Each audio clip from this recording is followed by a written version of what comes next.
In this video, I'm going to show you how you can convert your money between the different currencies on Trading 212. So if you find it helpful, don't forget to subscribe and like it. So if we go to my main pod right here or my wallet, we can see all the supported currencies on Trading 212. And depending on the currency you have, you can gain more interest on your money basically. So as you can see, I have euros right now. It offers a little bit more than 2% APY. But for example, if I have pounds, you can see how I get much more interest on my cash.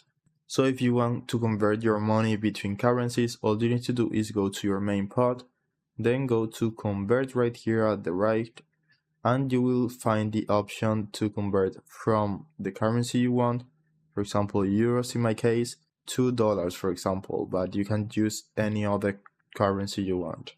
So just select how much you want to convert, in this case for example 4 euros.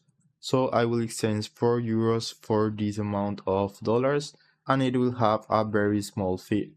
So just click on confirm and I will get $4.66. So that's the process you need to follow if you want to convert your money between currencies. In my case, I'm not going to do it because I just wanted to show the process.